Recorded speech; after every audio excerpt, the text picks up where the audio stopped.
Isang maaliwalas na hapon po sa inyong lahat, mga kapwa ko pusong nagmamahal at nasasaktan. Narito na naman po tayo, handang buksan ang panibagong aklat ng buhay at damhin ang bawat patak ng luha at bawat pintig ng pag-asa. Sabi nila, may mga sugat na tanging katotohanan lamang ang makapaghihilom. Pero paano kung ang katotohanan yon ay nakabaon sa 10 taon ng kasinungalingan at puot? Handa ka bang hukayin ito? Kahit pa ang kapalit ay ang muling pagdurugo ng iyong puso. Ang tawa ng kanyang 5 anghel, ang nagsisilbing musika sa mundo ni Dr. Alonsina Paras.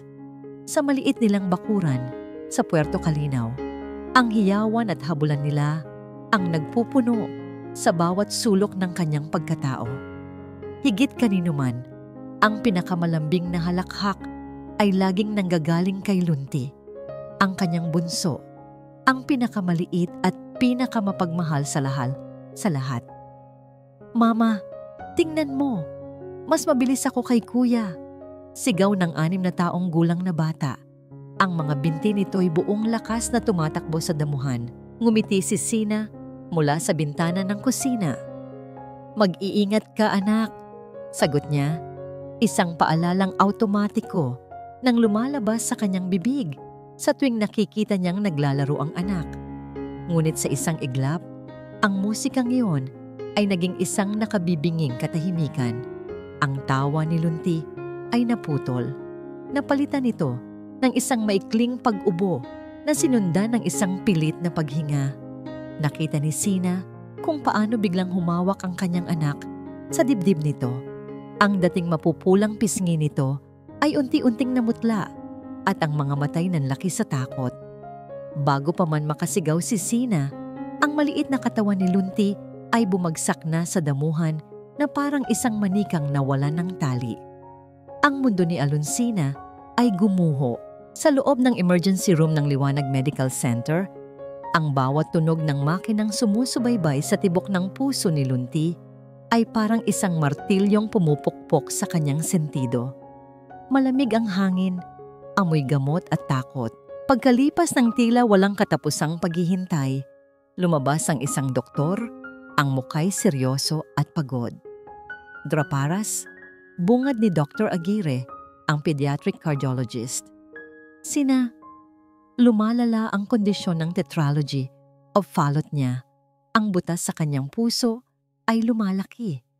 Kailangan na nating isagawa ang open heart surgery sa lalong madaling panahon. Tumango si Sina, pilit na pinatatag ang sarili.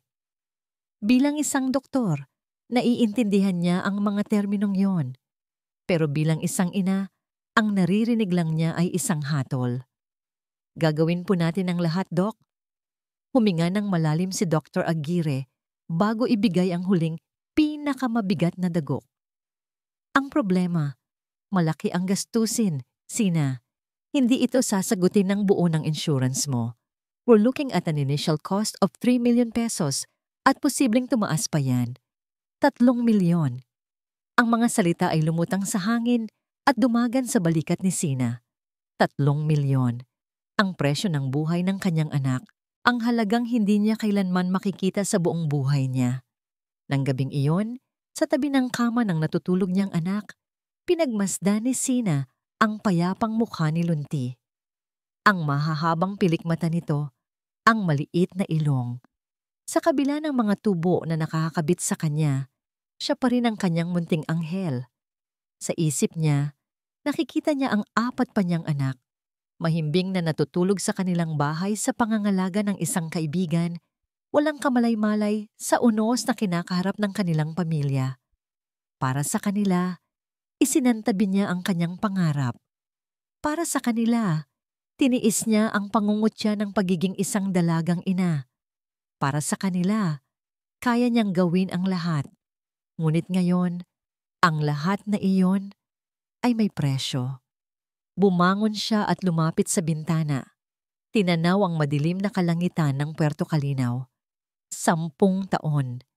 10 taon niyang itinayo ang pader sa paligid ng kanyang puso. 10 taon niyang sinumpa na hinding-hindi na siya babalik sa anino ng nakaraan. Ipinangako niya sa sarili na kakayanin niyang mag-isa. Ang kanyang pagmamalaki ang tanging yaman na natira sa kanya. Pero ngayong gabi, habang ang bawat pagbip ng monitor ay nagpapaalala sa kanya ng hininga ng kanyang anak, ang pagmamalaking iyon ay unti-unting nadudurog. Anong halaga ng pride kung ang kapalit nito ay ang buhay na pinakamamahal niya? Nanginginig ang mga kamay. Kinuha niya ang kanyang cellphone. Sa kailaliman ng kanyang contacts, sa ilalim ng isang pangalang hindi niya binuksan sa loob ng isang dekada, naroon ang isang numero na minimorya niya noon at ngayon ay pilit na kinakalimutan. Ang bawat pagpindot sa screen ay parang isang maliit na pagkakanulo sa kanyang sarili. Ngunit ang imahe ni Lunti na nakahiga sa kama ang nagbigay sa kanya ng lakas. Huminga siya ng malalim, ipinikit ang kanyang mga mata at pinindot ang call button, isang ring, 2, 3. Sa bawat pagtunog, gusto na niyang ibaba. Armada Prime Holdings, good evening. How may I help you? Isang malamig at profesional na boses ng babae ang sumagot. Nagbara ang lalamunan ni Sina. Maari ko po bang makausap si Mr. Kylon Armada? Halos pabulong niyang sabi. May I know who's calling, ma'am? Sandali siyang natigilan. Sino nga ba siya ngayon sa buhay nito? Just tell him it's Sina, Alonsina Paras. Ilang sandali ng katahimikan sa kabilang linya na sinundan ng isang mahinang pag-click. Nakahold siya. Bawat segundo ay parang isang karayom na tumutusok sa kanyang dibdib. Ayan na. Huli na para umatras. Pagkatapos ng tila isang kawalang hanggan, ang katahimikan ay naputol. Kylon Armada, isang boses, malalim, pamilyar, ngunit ngayon ay parang banyaga. Ang boses na minsan ay bumubulong sa kanya ng mga pangarap sa ilalim ng puno ng mangga. Ang boses na huli niyang narinig ay puno ng mga paalam na hindi niya maintindihan. Halos mabitawan ni Sina ang telepono. Nanlamig ang kanyang mga kamay at ang hangin ay tila naubos sa kanyang mga baga. Ang 10 taon ng galit, ng pighati, ng pag-iisa, lahat ng iyon ay bumalik sa isang iglap. Dala ng 2 salitang iyon. Narinig niya ang isang mahinang paghinga sa kabilang linya, isang senyales ng pag-aantay. Pero walang salitang lumabas sa bibig ni Sina. Anong sasabihin niya? Kumusta? Kailangan ko ng pera mo para sa anak natin na iniwan mo? Isang mahabang, mabigat na katahimikan ang namagitan sa kanila. Isang katahimikang mas maingay pa sa sigawan. Puno ito ng mga tanong na hindi na ibato, mga sagot na hindi narinig, at mga pangakong napako sa loob ng 3,650 araw. Sa kabilang linya, naroon ang lalaking nagwasak ng kanyang mundo.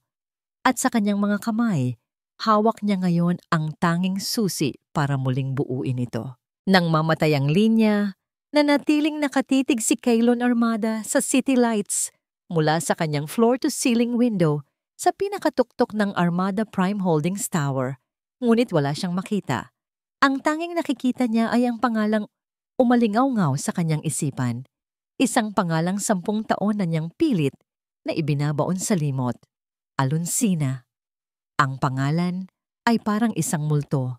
Nagbalik upang singilin siya sa kanyang mga kasalanan. Bumigat ang kanyang paghinga at biglang nanikip ang kwelyo ng kanyang mamahaling suit.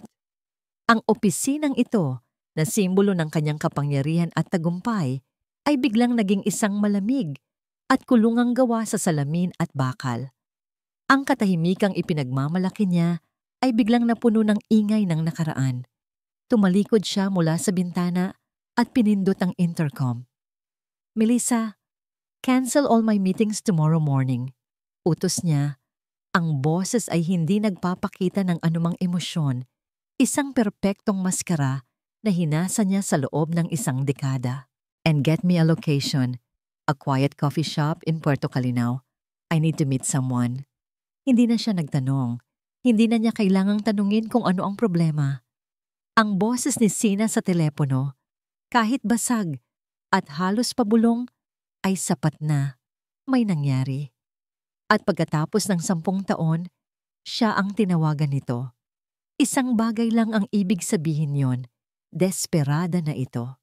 At ang kaalamang iyon ay parang isang kutsilyong lalong bumaon sa kanyang dibdib kung saan ang sugat ng pagkakasala ay hindi kailanman tunay na naghilom. Kinabukasan, sa isang maliit at halos walang taong kapihan na unang dumating si Kylon, pinili niya ang isang sulok malayo sa mga mata ng iilang customer. Bawat minuto ng paghihintay ay parang isang oras.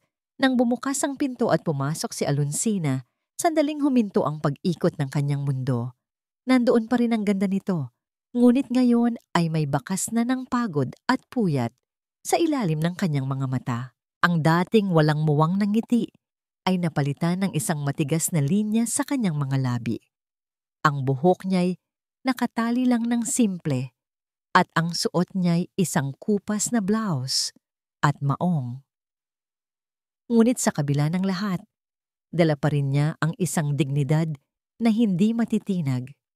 Siya pa rin ang Alonsina niya, matatag at nakatayo sa sariling mga paa. Mga paang siya mismo ang nagpatid. Tumayo si Kylon, nagtama ang kanilang mga mata sa gitna ng kapihan at sa isang saglit, ang 10 taon ay parang bula na naglaho. Ngunit mabilis itong bumalik ng unang umiwas nang tingin si Sina. "Maupo ka," sabi ni Kylon. Ang boses ay mas garalgal kaysa sa inaasahan na niya. Umupo si Sina sa kabilang dulo ng mesa, naglagay ng isang malinaw na distansya sa pagitan nila. Walang kumusta, walang mga tanong. Ang katahimikan ay mabigat, puno ng mga hindi masabing salita. "Kape?" alok ni Kylon.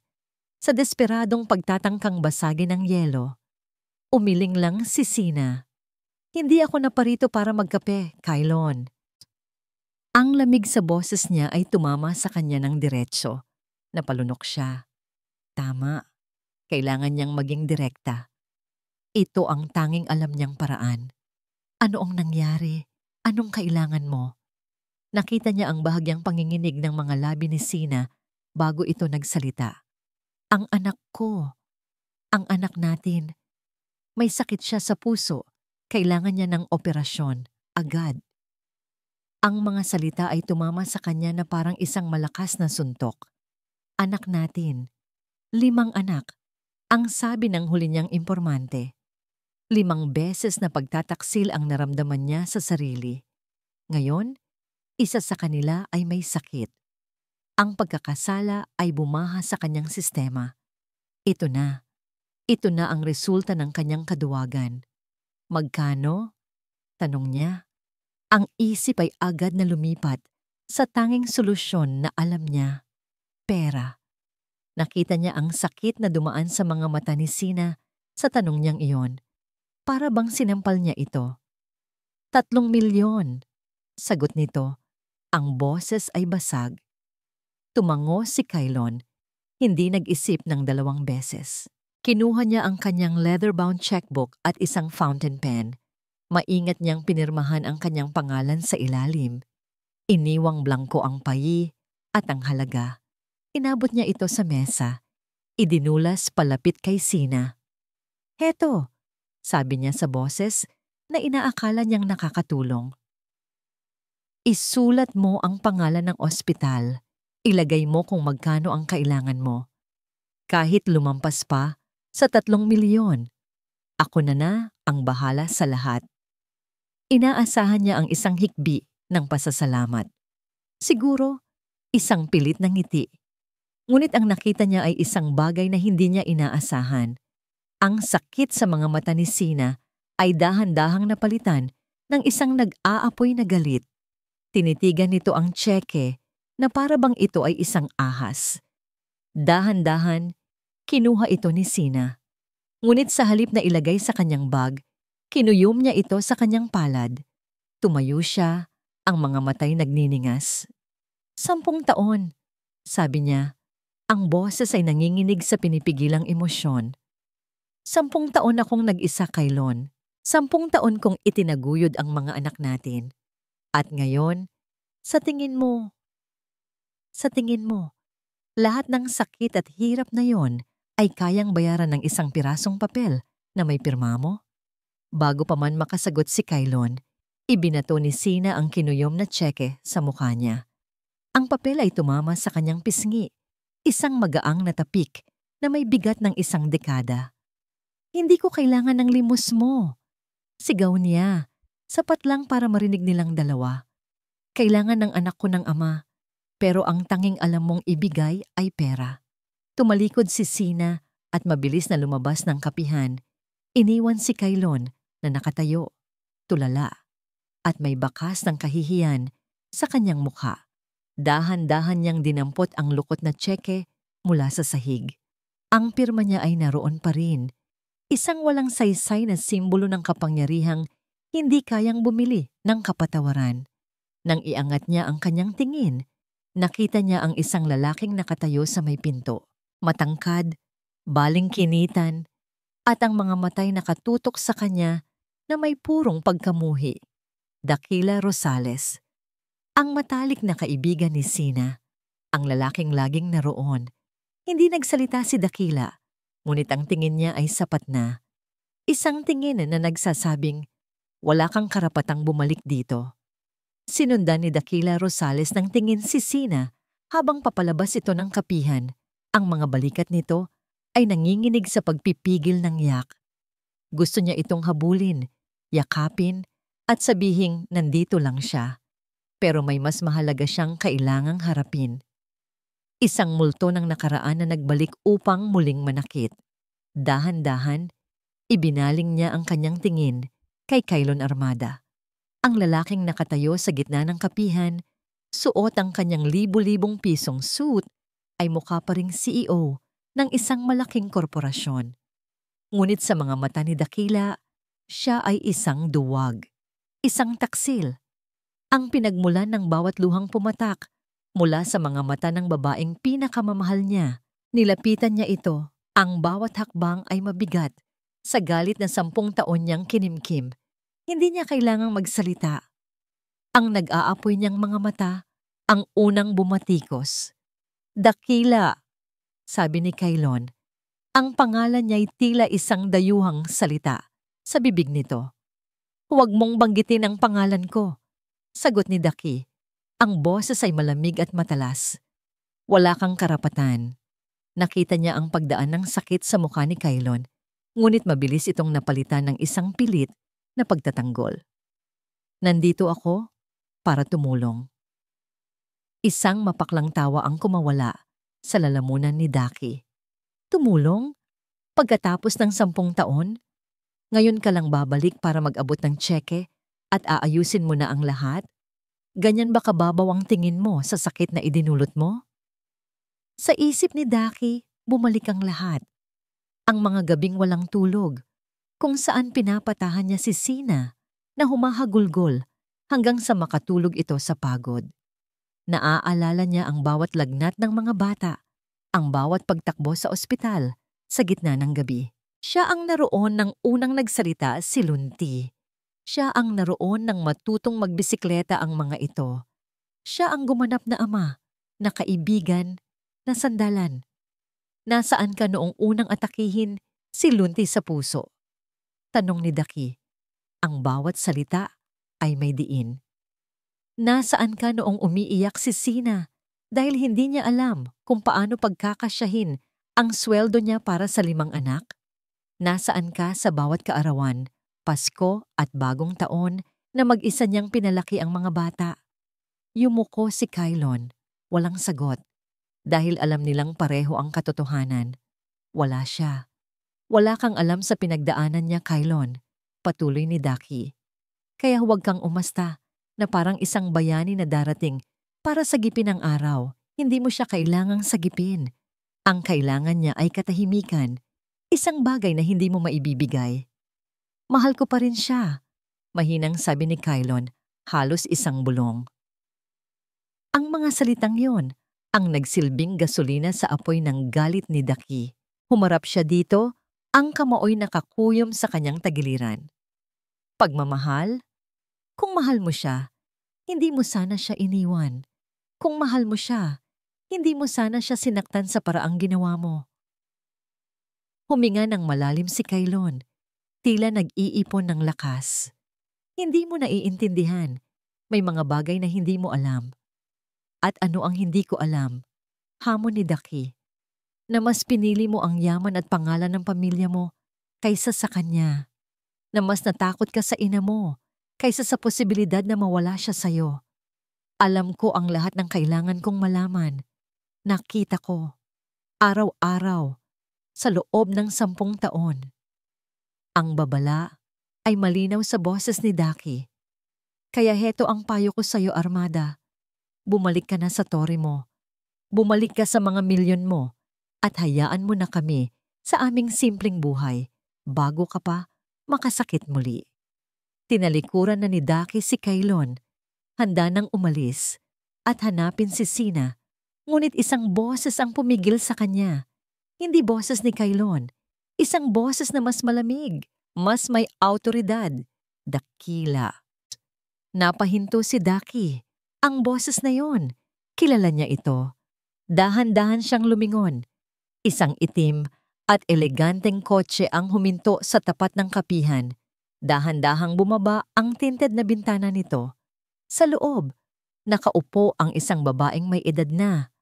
Ang buhok ay perpektong nakaayos at ang mga alahas ay kumikinang kahit sa dilim ng loob ng sasakyan. Ang kanyang mukha ay maharlika, ngunit ang kanyang mga mata ay kasing lamig ng yelo, Doña Imperia Armada. Ang matriarka, ang emperatriz, naramdaman ni Daki ang pagkawala ng kulay sa kanyang mukha. Ang pagkikita nila ni Kailon ay isang bagay, ngunit ang babaeng ito ay ibang antas ng panganib. Siya ang ugat ng lahat ng sakit. May kailangan tayong pag-usapan, sabi ni Doña Imperia, hindi isang pakiusap, kundi isang utos. Ang kanyang tingin ay matalim, tumatagos hanggang sa kaluluwa ni Daki, at sa isang iglap, bumalik ang takot na matagal na niyang sinubukang kalimutan. Ang takot mula sa isang gabing madilim, 10 taon na ang nakalipas. Iniwan ng sagupaan nila ni Kailon at dakila si Alonsina na may dalang bigat sa dibdib at pait sa dila. Ang pag-asang dala niya, papunta sa kapihan, ay nauwi sa abo. Bumalik siya sa Liwanag Medical Center na parang isang sundalong galing sa digmaan, pagod, sugatan, at talunan.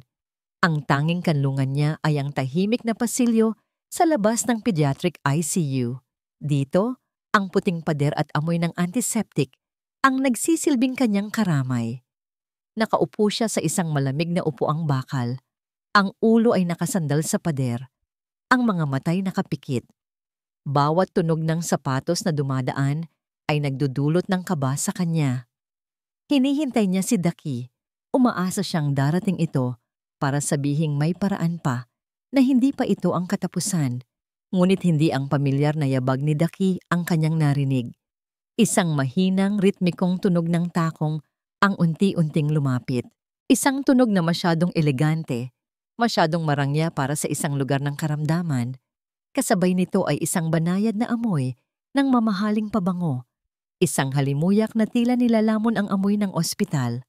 Nagmulat ng mata si Sina, at ang anino ng kanyang pinakamasamang bangungot ay tumambad sa kanyang harapan.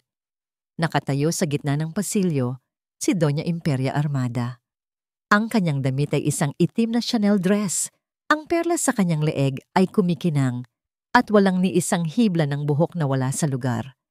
Mukha siyang isang reyna na naligaw sa lugar ng mga abang alipin. Ang kanyang presensya ay nagdulot ng biglaang lamig sa hangin. Lumapit ito. Ang bawat hakbang ay may kalkuladong bigat. Huminto ito sa tapat ni Sina. Ang anino nito ay tuluyang bumalot sa kanya. Dra, Alonsina Paras, sabi nito. Ang boses ay kasing kinis ng sutla, ngunit kasing talim ng bubog. 10 taon. Mukhang hindi naging maganda ang trato ng panahon sa'yo. Hindi makapagsalita si Sina. Ang dila niya ay tilay na paralisa. Ang babaeng ito ang nag-orkestra ng kanyang pagkasira. Ang babaeng ito ang dahilan kung bakit niya pinalaki ang kanyang mga anak ng mag-isa. Tumayo ka, utos ni Doña Imperia. Hindi tayo maaring mag-usap dito. Parang isang robot na walang sariling isip, sumunod si Sina. Iginiya siya nito sa isang maliit at pribadong waiting room. Isinara ni Doña Imperia ang pinto at ang maliit na silid ay tila lalong sumikip, ninakaw ang lahat ng hangin. Umupo ang matandang armada sa isang sofa, inayos ang kanyang damit at tiningnan si Sina mula ulo hanggang paa na may bahagyang pagkasuklam. Narinig ko ang tungkol sa apo ko, sabi nito. Ang salitang apo ay tunog banyaga at pilit. Isang malungkot na balita, isang kawawang anghel. May kung anong kumulo sa loob ni Sina. Huwag ninyo siyang tawaging apo. Mahina niyang sagot. Isang matalim na ngiti ang sumilay sa mga labi ni Doña Imperia. Bakit hindi? Dugo pa rin siya ng mga armada. At bilang isang armada, hindi ko hahayaang mapahamak ang isang kadugo ko. Itinuon nito ang malamig na mga mata kay Sina. Naparito ako para mag-alok ng solusyon alunsina. Isang praktikal na kasunduan para sa ating dalawa. Kinuha nito ang kanyang Hermes handbag at inilabas ang dalawang bagay, isang checkbook at isang makapal na folder ng mga dokumento. Inilapag niya ang mga ito sa mesang namamagitan sa kanila. Babayaran ko ang lahat, diretsahang sabi ni Doña Imperia. Ang operasyon ng bata, ang kanyang recovery, ang pinakamagagaling na doktor, ang pinakamagandang kwarto sa ospital na ito. Lahat ng kailangan niya, ibibigay ko. Napatingin si Sina sa checkbook. Pagkatapos ay sa mukha ng matanda. Naghihinala. May lason sa bawat salitang lumalabas sa bibig nito. Anong kapalit? Ngumiti muli si Doña Imperia. Matalino ka pa rin. Ang kapalit ay simple lang. Kapag magaling na ang bata, aalis kayo. Ikaw at ang 5 mong anak. Lilipat kayo sa isang lugar na malayo, sa Visayas o marahil sa Mindanao. Bibigyan kita ng sapat na pera para makapagsimula ng bagong buhay. Isang buhay kung saan hindi na muling magkukrus ang landas ninyo ng anak kong si Kailon. Ang bawat salita ay parang isang suntok sa sikmura ni Sina. Ipinagbibili nito ang kalayaan niya kapalit ng buhay ng kanyang anak. Gusto ninyong bilhin ang pagkatao ko? Nanginginig ang boses ni Sina. Hindi. Maringis sagot ng matanda. Itinuwid ang kanyang likod. Binibigyan kita ng pagpipilian. Ang pagmamalaki mo o ang buhay ng anak mo. 10 taon na ang nakalipas, alunsina, at wala pa ring nagbago. Isa ka pa ring hadlang sa kinabukasan ng anak ko. Pero ngayon, may hawak kang isang bagay na mahalaga sa akin. Ang karugtong ng aming lahi. At handa akong bayaran ng bagay na yon. Kinuha niya ang isang tseke at isang pluma. Pinirmahan niya ito, isang makapangyarihang pirma, Imperia Armada, at iniwan itong blangko. Inilagay niya ito sa ibabaw ng folder. Ito ang kalayaan mo at ang buhay ng anak mo, sabi niya. Pirmahan mo ang mga dokumento, isang kasunduan na hindi mo naguguluhin pa ang pamilya namin. At pagkatapos, punan mo ang tseke ng kahit anong halaga na gusto mo. Piliin mo. Tumayo na si Doña Imperia. Tapos na ang kanyang pakay. Lumakad ito papunta sa pinto, ngunit huminto bago ito buksan. Binibigyan kita ng 24 na oras para magdesisyon, sabi nito nang hindi lumilingon. Sana, para sa kapakanan ng bata, piliin mo ang tama. At tulad ng isang anino, naglaho ito, naiwan si Sina sa katahimikan ng silid, nakatitig sa 2 bagay sa mesa. Ang mga dokumentong magiging tanikalan niya at ang tsekeng magiging kaligtasan ng kanyang anak. Nanginginig siyang lumapit sa bintana ng silid na natatanaw ang bintana ng kwarto ni Lunti sa kabilang gusali. Kahit malayo, nakikita niya ang maliit na anyo ng kanyang anak na nakahiga, napapalibutan ng mga makina. ang kanyang pagmamalaki, ang kanyang galit kay Kailon, ang kanyang prinsipyo. Lahat ng yon ay parang mga buhanging dahan-dahang nawawala sa pagitan ng kanyang mga daliri. Sa huli, isa lang ang natitira, ang pag-ibig niya para sa kanyang anak. Bumalik siya sa mesa at kinuha ang tseke. Ang papel ay malamig sa kanyang palad. Tinitigan niya ang pirma, Imperia Armada, ang pangalan ng kanyang demonyo. Isang mainit na luha ang pumatak mula sa kanyang mga mata. Bumagsak ito sa ibabaw mismo ng tinta ng pangalan. Bahagyang pinatakbo ang itim na sulat. Isang luha ng pagsuko, isang luha ng pagkatalo. Hawak ang alok ni Doña Imperia. Pakiramdam ni Sina ay naglalakad siya sa isang madilim na pasilyo na walang katapusan. Ang bawat sulok ng ospital ay tila bumubulong sa kanya ng kanyang kabiguan. Ang tsekeng nasa kanyang bulsa ay parang isang piraso ng yelo, malamig at mabigat, isang paalala ng kasunduang kailangan niyang tanggapin. Sa kanyang paglalakad, pabalik sa kwarto ni Lunti, nagkaroon ng biglaang brownout. Ang mga ilaw sa pasilyo ay namatay at ang emergency lights na lamang na may mahinang kulay kahel ang nagbigay liwanag. Kasabay nito, ang elevator na sasakyan sana niya ay biglang huminto at nagbukas. Mula sa loob, lumabas ang isang pamilyar na anino, si Kailon. Nagkatitigan sila sa dilim. Ang tanging liwanag ay nagmumula sa emergency light.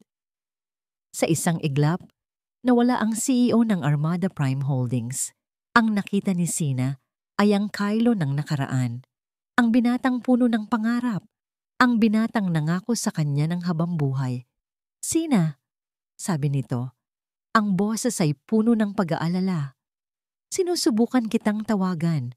Kumusta si Lunti? Bago pa man makasagot si Sina, biglang umandar ang generator ng ospital. Ang mga ilaw ay bumalik ng sabay-sabay at ang pinto ng elevator sa kanilang likuran ay nagsara ng may malakas na kalabog. Ngunit dahil sa biglaang pagbabago ng kuryente, ang elevator na sinasakyan nila ay hindi umandar. Natigilan ito. Natrap sila. Silang dalawa lang. Sa isang maliit at masikip na espasyo, ang hangin ay naging mabigat. Walang makapagsalita.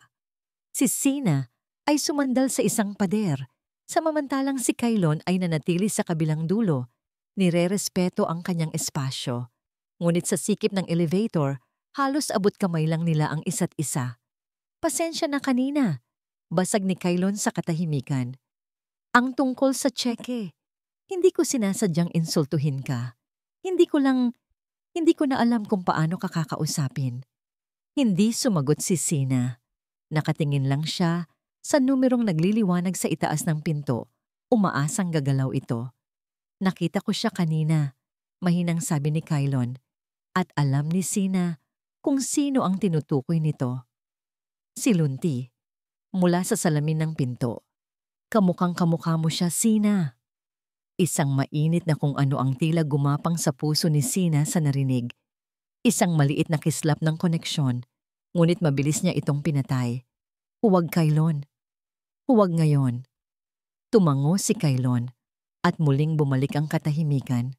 Ngunit sa pagkakataong ito, hindi ito gaanong nakakabingi. May isang bagay sa dilim at sa pagiging trap nila na nagtanggal ng kanilang mga maskara. Walang Doña Imperia, walang Daki. Silang dalawa lang, dalawang taong pinag-ugnay at pinaghiwalay ng tadhana. Biglang bumukas ang pinto ng elevator. Tumambad sa kanila ang isang maintenance crew. Pasensya na po, nagkaaberya lang. Naunang lumabas si Sina, nagmamadaling makalayo. Ngunit bago pa siya tuluyang makalayo, hinawakan ni Kailon ang kanyang braso. Isang hawak na magaan, ngunit puno ng pagsusumamo. Sina, sandali. Humarap siya, handang bawiin ang kanyang braso. Nang biglang may isang batang umiiyak na dumaan sa pagitan nila. Hinahabol ng isang nurse. Nagkabanggaan sila.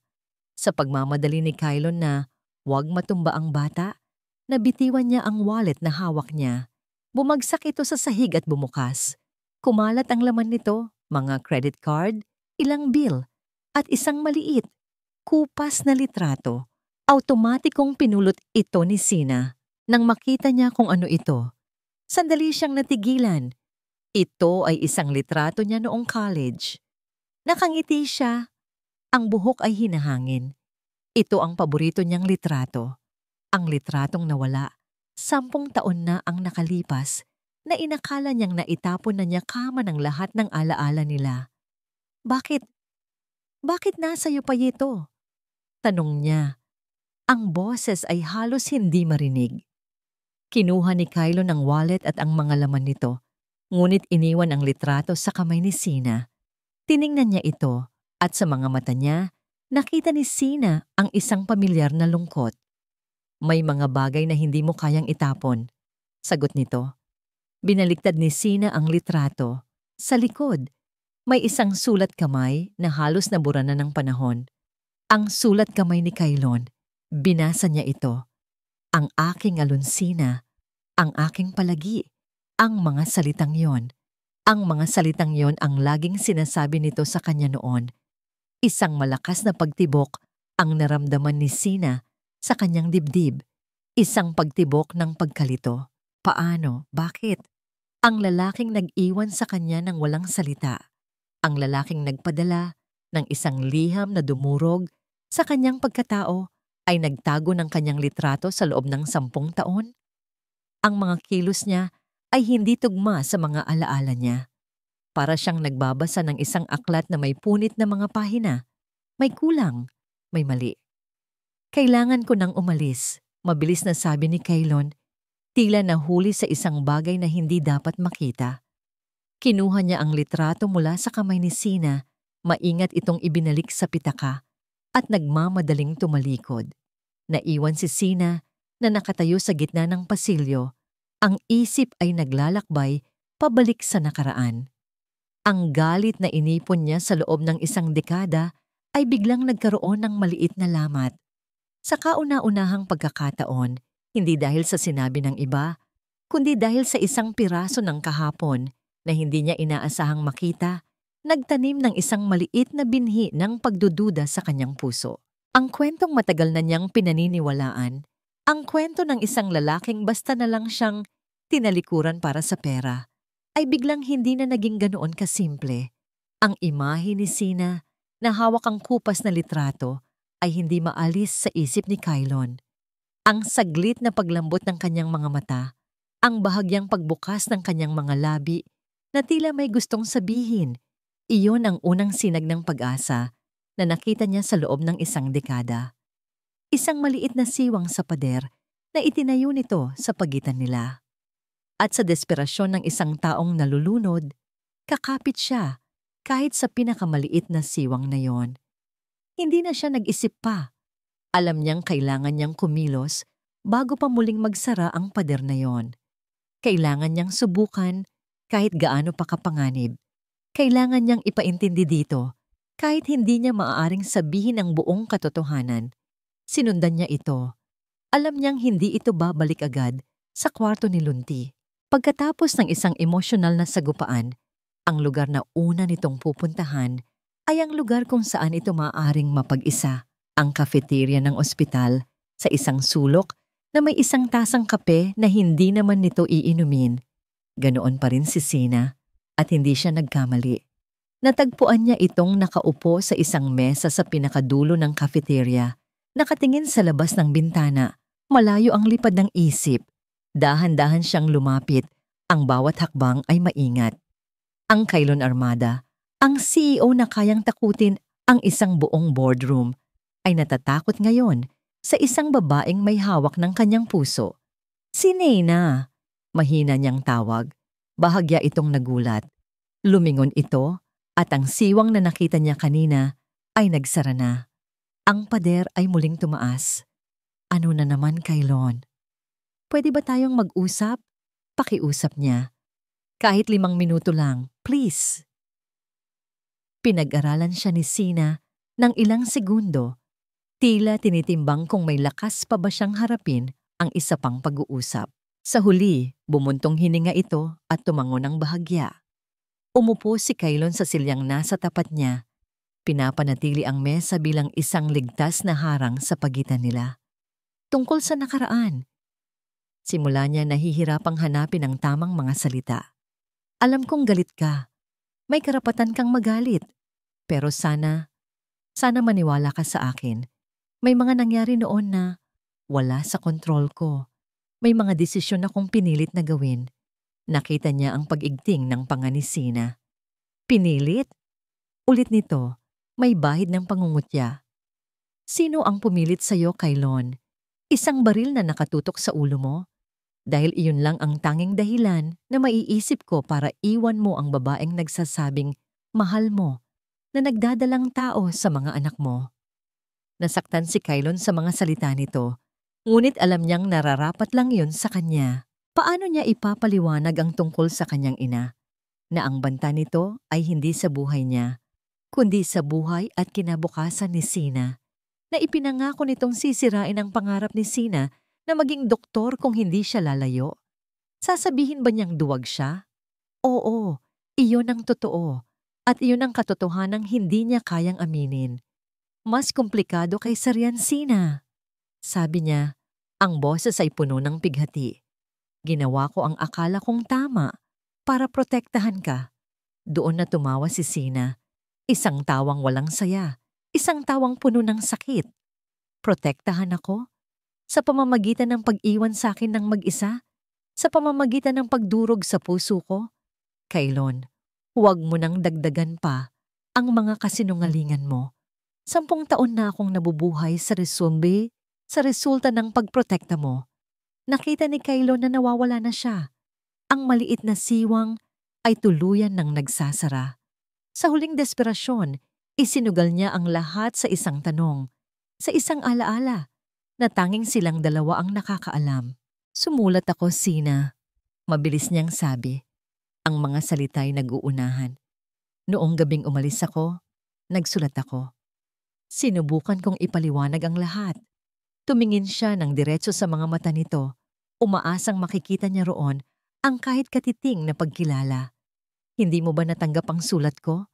Ang reaksyon ni Sina ay hindi niya inaasahan. Hindi pagkalito, hindi pagtatanong, kundi purong galit at pagkasuklam na tila binuhusan niya ng gasolina ang isang apoy na hindi pa namamatay. Isang sulat? Umalingaw-ngaw ang tanong ni Sina sa kanilang mesa. Ang boses ay nanginginig sa galit. Talaga, Kailon? Pagkatapos ng lahat, iyan ang alas mo? Isang sulat na hindi ko natanggap? Tumayo si Sina.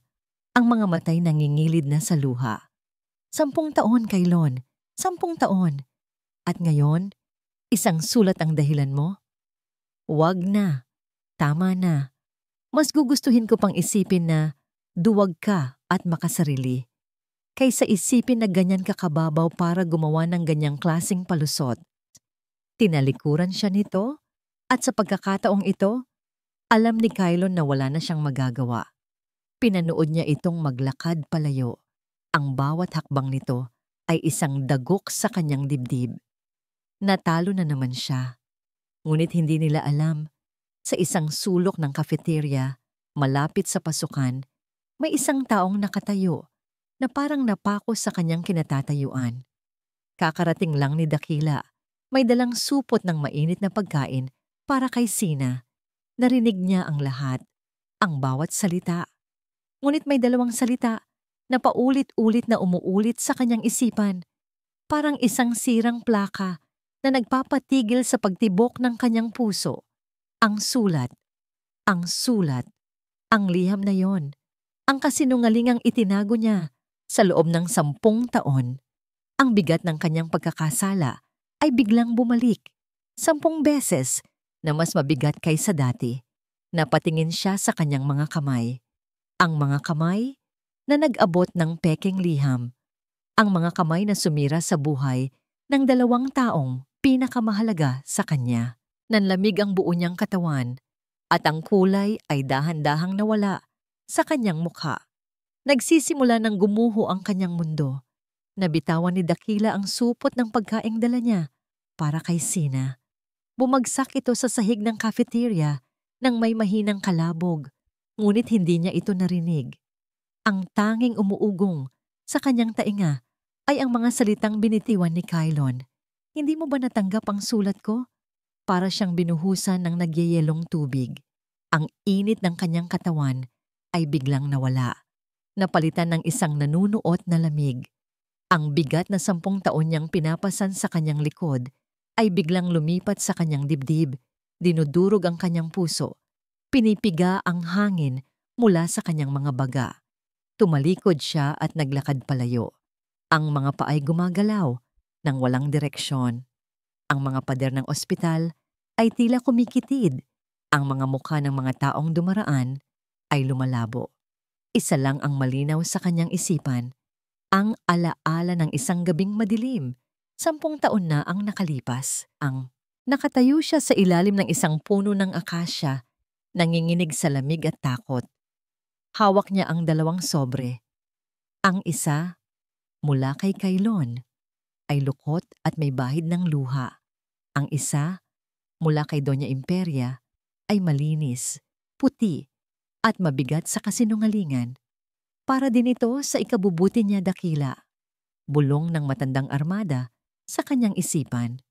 Kung mananatili si Kylon, sisirain niya ang pangarap ni Alonsina. Ito ang tanging paraan para palayain siya. Noon, naniwala siya. Naniwala siyang pinoprotektahan niya si Sina. Ngayon, alam na niya. Hindi siya tagapagtanggol, isa siyang kasaboat. Ang pinakamasakit na uri ng traidor, isang kaibigang nagtaksil sa ngalan ng pag-ibig. Nang gabing iyon, hindi nakatulog si Dakila. Sa tuwing ipipikit niya ang kanyang mga mata, ang nakikita niya ay ang mukha ni Sina noong araw na yon. Ang pag-asa sa mga mata nito nang makita siyang may dalang sulat. Ang dahan-dahang pagguho ng pag-asang yon habang binabasa nito ang mga salitang hindi isinulat ni Kylon. Ang sakit, ang pagtataka, ang tuluyang pagkadurog ng kanyang puso, at siya ang nag-abot ng punyal. Sa gitna ng gabi, napabangon siya mula sa isang masamang panaginip. Ang dibdib ay humahampas. Ang buong katawan ay basang-basa ng pawis. Sa panaginip, muli niyang inabot ang sulat. Ngunit sa pagkakataong ito, nang buksan ito ni Sina, abo ang laman. At ang abo ay dahan-dahang gumapang sa balat ni Sina. Sinunog ito hanggang sa wala nang natira. Hindi na niya kaya. Ang bigat ng kasalanan ay isang cancer na unti-unting kumakain sa kanyang kaluluwa. 10 taon. 10 taon siyang nabuhay bilang isang bayani sa paningin ni Sina. Habang sa loob-loob niya, alam niyang isa siyang halimaw. Tumayo siya at naghilamos sa banyo. Tumingin siya sa kanyang sarili sa salamin. Ang nakita niya ay hindi isang dakilang tagapagtanggol. Nakita niya ang isang estranghero, isang lalaking may pagod na mga mata at may bakas ng kasalanan sa bawat linya ng kanyang mukha. "Sino ka?" tanong niya sa kanyang refleksyon. "Paano mo nagawang mabuhay kasama ang sarili mo?" Sa sandaling iyon, nagbago ang lahat. Ang takot na nararamdaman niya para kay Doña Imperia, ang takot na mawala sa kanya si Sina, lahat ng iyon ay natabunan ng isang mas matinding damdamin, ang pagkasuklam sa sarili. Hindi na ito tungkol sa pagprotekta kay Sina mula kay Kylon. Ito ay tungkol sa pagpapalaya kay Sina mula sa kanya. Mula sa kasinungalingan niya. Nagbihis siya. Kailangan na niyang tapusin ito. Ngayon na. Mabilis siyang nagmaneho pabalik sa ospital. Alam niya kung saan niya ito hahanapin. Sa mga oras na ganito, kapag ang mundo ay masyadong mabigat, may isang lugar lang na pinupuntahan si Sina para sa kapayapaan. Ang maliit na kapilya sa ground floor ng ospital. At naroon nga ito. Nakaluhod sa harap ng altar, mag-isa, ang mga balikat ay bahagyang nakayuko sa bigat ng kanyang mga pasanin. Ang liwanag mula sa mga kandila ay nagbibigay ng isang malambot na sinag sa kanyang mukha. Isang mukha ng isang anghel na pagod na sa pakikipaglaban. Dahan-dahan siyang lumapit. Ang bawat hakbang ay parang isang milya ang layo.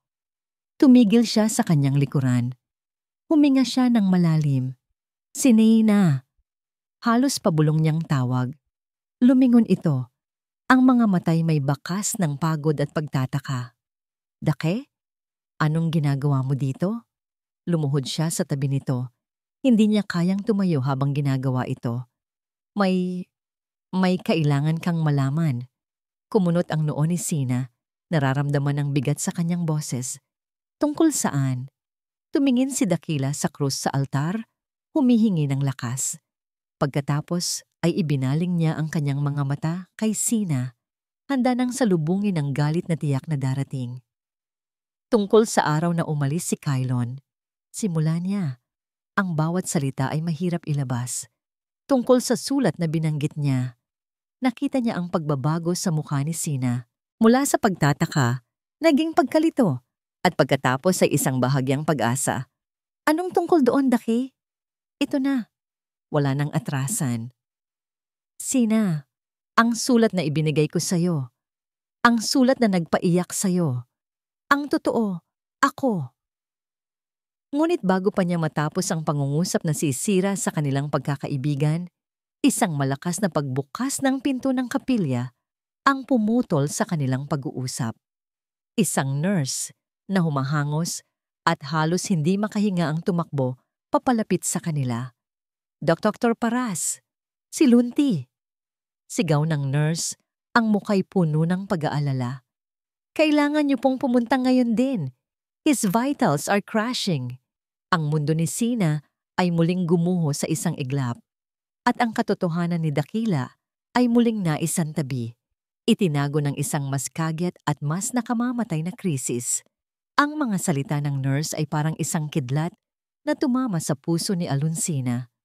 His vitals are crashing. Bilang isang doktor, alam niya ang ibig sabihin nito.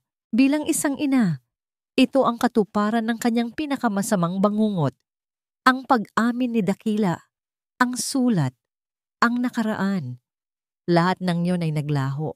Isa na lang ang mahalaga, si Lunti. Ano ang nangyari? Sigaw niya habang tumatakbo palabas ng kapilya. Kasunod si Daki at ang nurse. Bigla na lang po bumagsak ang kanyang oxygen saturation, Doc. Hindi siya tumutugon. Paliwanag ng nurse habang mabilis silang naglalakad sa mga pasilyo na ngayon ay tila humahaba sa bawat hakbang. Pagdating nila sa pediatric ICU, ang eksena ay isang organisadong kaguluhan. Maraming doktor at nurse ang nakapalibot sa kama ni Lunti. Ang mahinang pag-beep ng monitor ay napalitan ng isang tuloy-tuloy at nakakabinging alarma. Pula, ang kulay ng panganib, ang kulay ng kamatayan. Clear a path, sigaw ng isang residente. Itinulak ni Sina ang sarili papasok sa grupo. Kailangan niyang makita ang kanyang anak. At nang makita niya ito, isang hikbi ang kumawala sa kanyang lalamunan. Ang kanyang munting anghel ay maputlang maputla. Ang mga labi ay may bahid ng kulay asul. Ang dibdib nito ay bahagya na lang gumagalaw. We're losing him! Sigaw ni Dr. Aguirre, ang cardiologist. We need to intubate! Now! Tumayo si Sina sa isang sulok.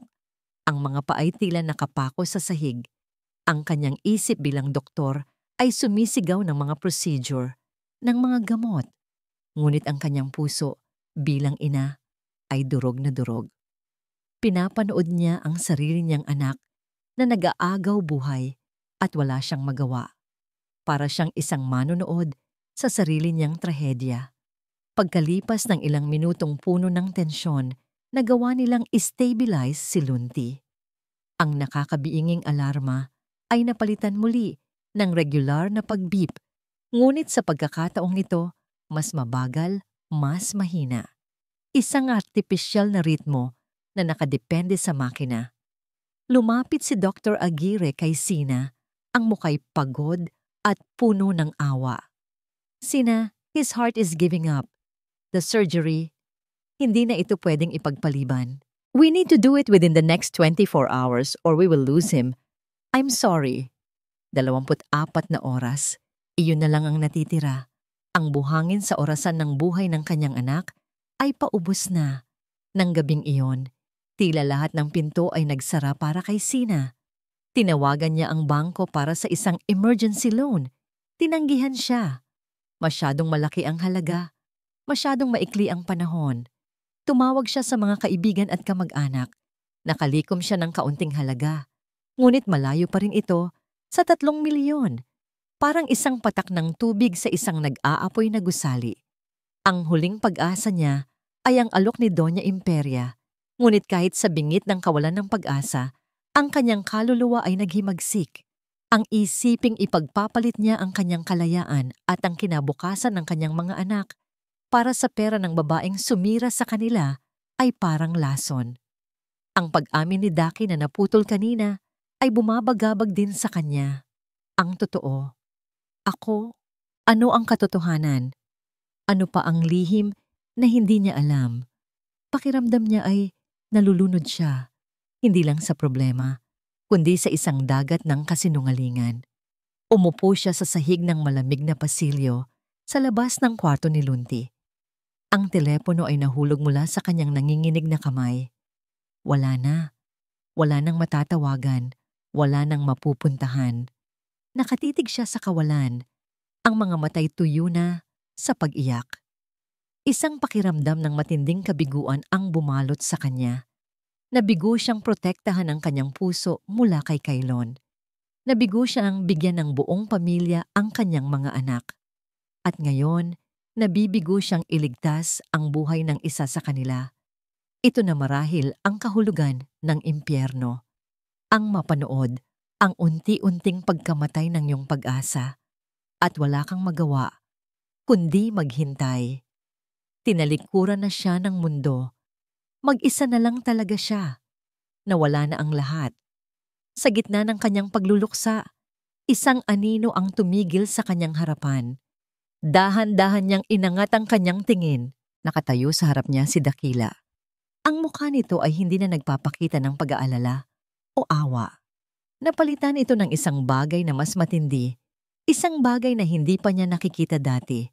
Isang matigas at hindi matinag na determinasyon. Ang mga mata nito ay may apoy.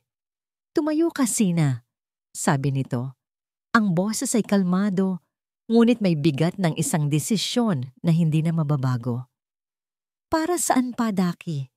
Sagot niya, ang boses ay walang buhay. Wala na. Huli na ang lahat. Umiling si Dakila. Hindi pa. Lumuhod ito sa harap niya. Pinantay ang kanilang mga mata. May isang bagay pa tayong hindi nasusubukan, ang katotohanan. Anong katotohanan? Hindi sumagot si Dakila. Sa halip, kinuha nito ang kanyang cellphone. Nag-dial ito ng isang numero. Kailon, sabi nito sa telepono. Ang boses ay matigas. Kailangan nating magkita. Ngayon na, dito sa ospital. At may isa pa akong pakiusap. Huminto ito sandali. Huminga ng malalim. Dalhin mo ang ina mo. Ibinaba ni Dakila ang telepono at tumingin kay Sina. Ang mga mata nito ay may halong pagsisisi at tapang. Oras na para malaman mo ang buong katotohanan. Sabi nito, oras na para tapusin ang kasinungalingang sinimulan ko. Ang conference room ng ospital ay malamig at tahimik. Isang stark na contrast sa nag-aalab na emosyon ng 4 na taong nasa loob nito.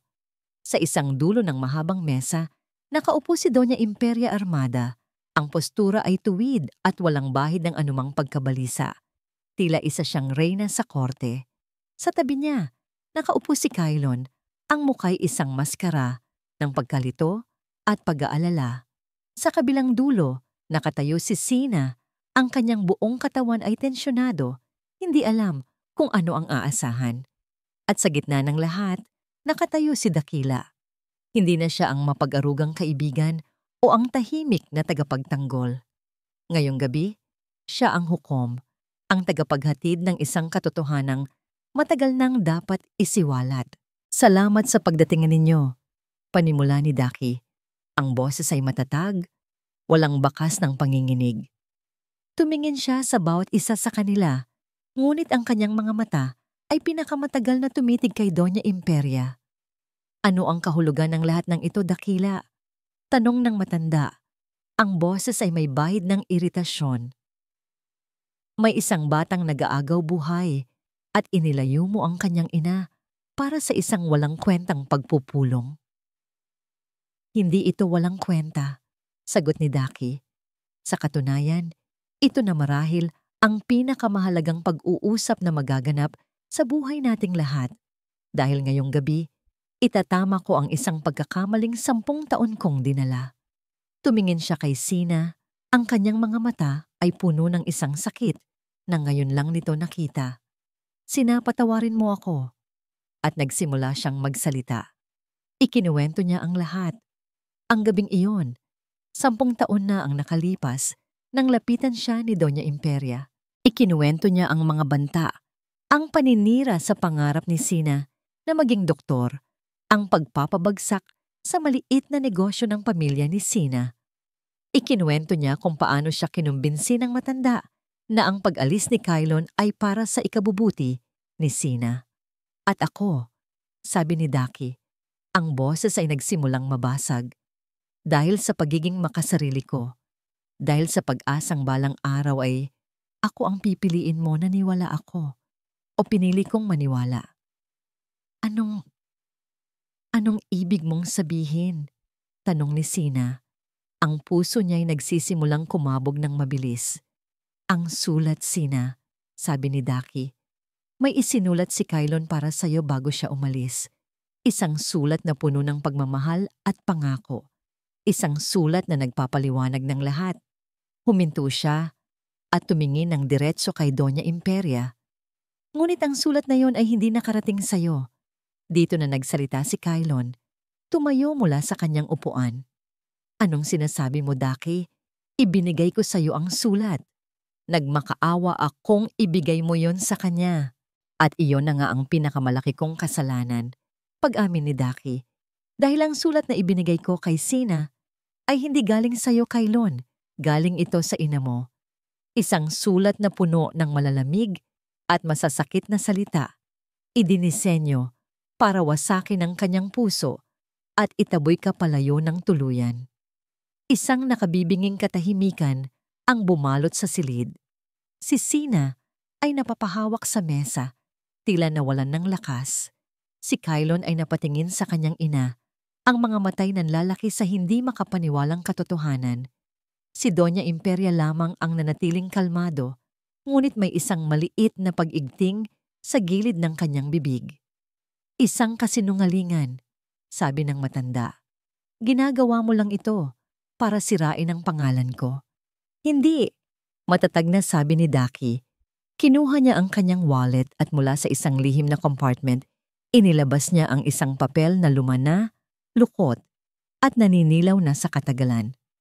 Ang mga tupi nito ay halos mapunit na dahil sa 10 taon, sabi ni Daki.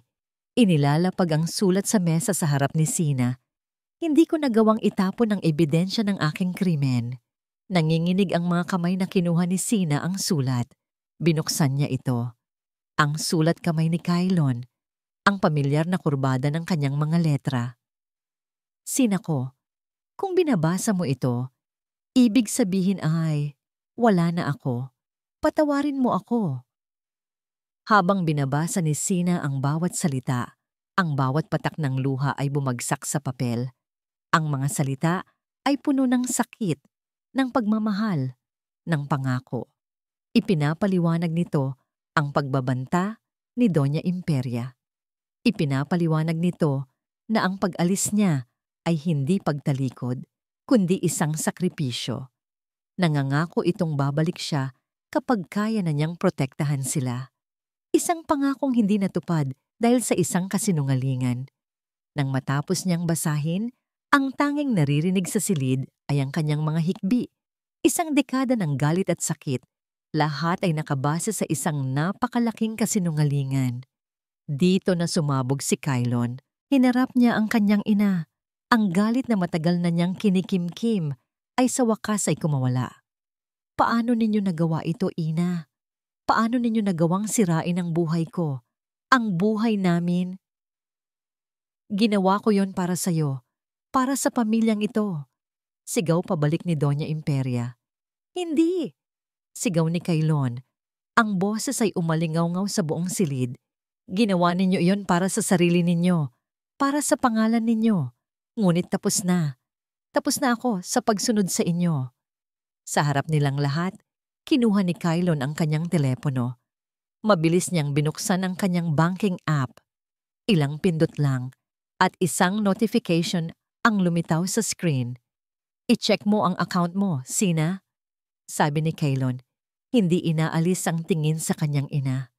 10 milyon, hindi bilang bayad, kundi bilang panimula. Ang unang hakbang sa pagtupad sa pangakong ninakaw nila sa atin. Tumingin si Kailon kay Sina. Ang kanyang mga mata ay puno ng pagsisisi at isang bagong tuklas na determinasyon. Lumapit siya dito at dahan-dahang hinawakan ang kamay nito. Tapos na ang lahat, bulong niya. Umpisahan natin ito muli. Tayo. Hindi na niya hinintay ang sagot. Hinila niya ito ng marahan palabas ng silid. Bago sila tuluyang makalabas, lumingon si Kailon at tiningnan ng kanyang ina. Sa huling pagkakataon, isang tingin ng pamamaalam. Pagkatapos ay tumakbo na sila, palayo sa kasinungalingan, patungo sa operating room kung saan naghihintay ang kanilang anak, ang kanilang pag-asa. Ang mga oras sa labas ng operating room ay dumaan na parang isang panaginip para kay Alonsina. Nakaupo siya sa tabi ni Kailon. Ang katahimikan sa pagitan nila ay hindi na puno ng galit, kundi ng isang pinaghalong pagod, kalituhan, at isang munting, nanginginig na pag-asa. Wala nang mga salitang kailangang sabihin. Ang katotohanan ay nailantad na, at ang bigat nito ay kapwa nila pinapasan. Pagkalipas ng 6 na oras, na tila isang kawalang hanggan, bumukas ang pinto ng operating room. Lumabas si Dr. Aguirre, tinanggal ang kanyang surgical mask, at sa ilalim ng pagod niyang mga mata, may isang maliit na ngiti. The surgery was a success, sabi nito. He's a fighter.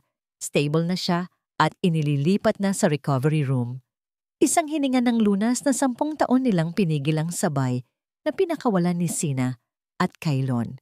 Ang mga luhang pumatak sa mga mata ni Sina sa pagkakataong ito ay hindi na dahil sa sakit, kundi sa purong pasasalamat. Sa tabi niya, nakita niya si Kailon na napayuko. Ang mga balikat ay nanginginig sa tahimik na pag-iyak. Sa unang pagkakataon, nakita niya hindi ang CEO, kundi ang ama. Isang amang muntik nang mawalan ng anak. Nang sumunod na araw, habang mahimbing na natutulog si Lunti sa kanyang silid, payapa na ang paghinga, may isang nurse na nag-abot ng sobre kay Sina. Pinabibigay po ni Sir Dakila. Sabi nito, binuksan ito ni Sina. Sa loob ay isang sulat. Sina, walang sapat na salita para sabihing patawad. Alam kong nasaktan kita ng higit pa sa kaya kong tumbasan. Ang tanging magagawa ko na lang ay bigyan ka ng bagay na matagal ko nang ipinagkait sa'yo, ang kalayaan para pumili ng walang kasinungalingan. Aalis muna ako. Kailangan kong hanapin ang sarili ko, ang dakila na nawala 10 taon na ang nakalipas. Huwag mo akong alalahanin.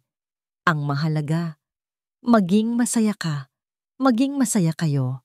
Hanggang sa muli, dakiniyakap ni Sina ang sulat sa kanyang dibdib.